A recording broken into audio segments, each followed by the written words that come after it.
So, Catherine, a big welcome to you. You start as a study tutor, working with students at the Trust in September, which is fabulous. Welcome. And also the purpose of our video today is we're just going to spend a couple of minutes talking about the wonderful workshop that we've got coming up with you. You've run it before, it was very successful. So we wanted to give more people the opportunity of working on the sand tray with you.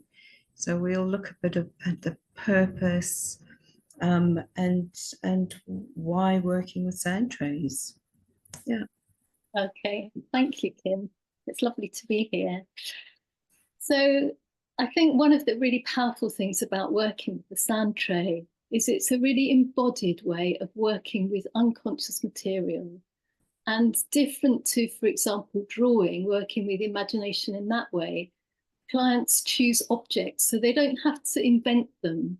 And the objects themselves are really tactile, which supports that embodiment. And it allows things to emerge that might be quite difficult to access with words. Can you tell us what an object that might look like that you work with? Yes.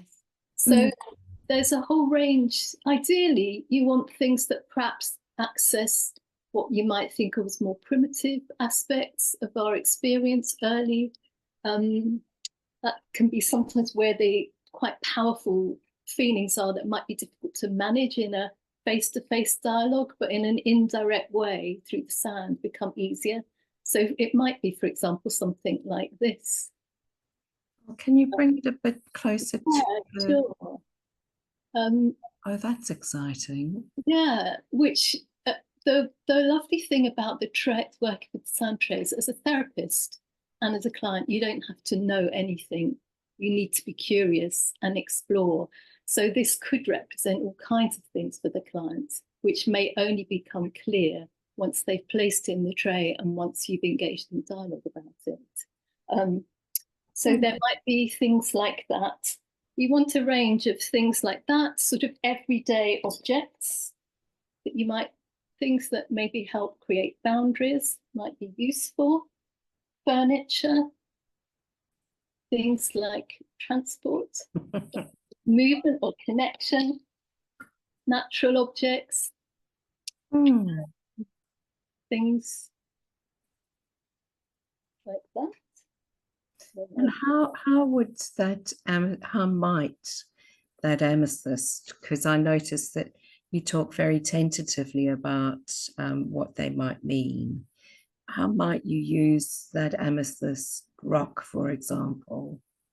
Well, again, the wonderful thing is I don't have to really use it.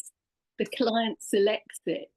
So, and one of the things we often say is allow the objects to choose you rather than it. So it comes from a really unconscious place rather than a conscious one. Of course, there's a mixture often in that. But someone choosing this, they could choose it, for example, it might hold qualities. It might not be an amethyst. And in fact, we never name, as the therapist, never name the items. We allowed the client to.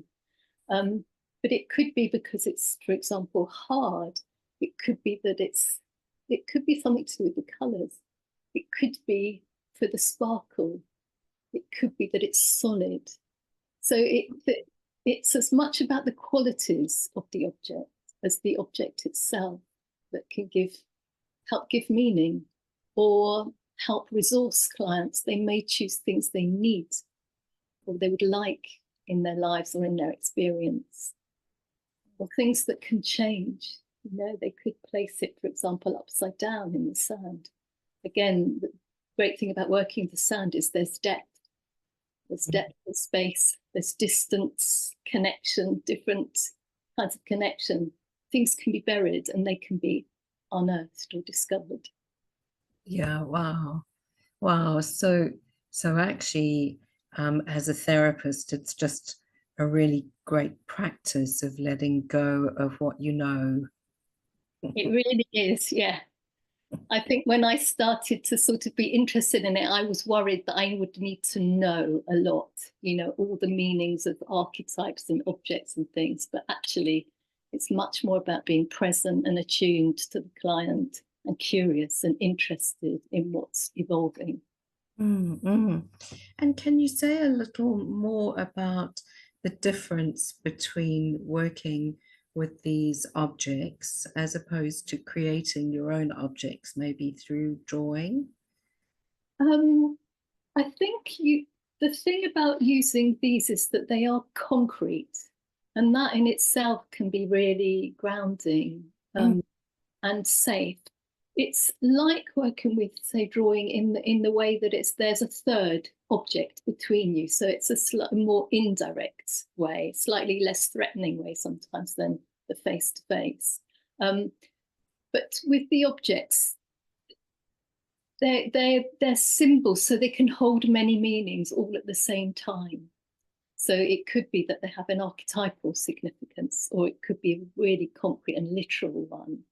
But the client doesn't have to think about it. They don't have to know. So I think it's that in particular. Yeah.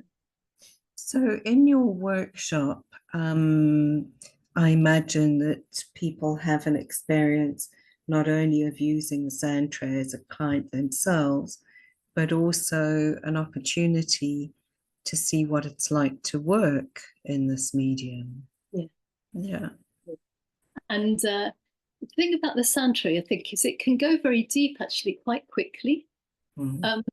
And one of the really key things in the work is to have that safety and containment. So we often say that actually it's the therapist, despite all the objects, it's the therapist that's the most important thing in the room.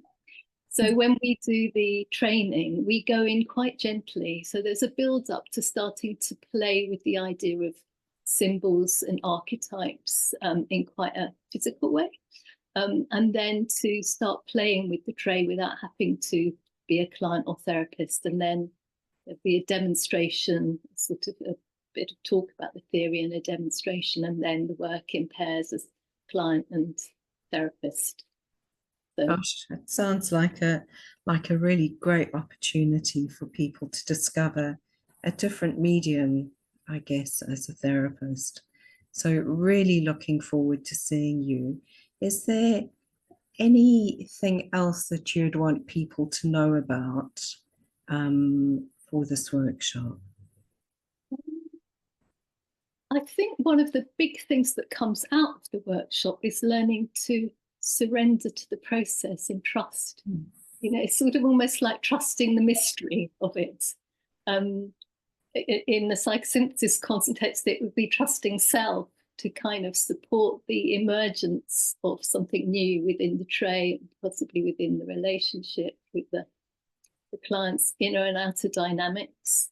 And I think it would just be to come with an open heart and open mind and curiosity, and not to have to know.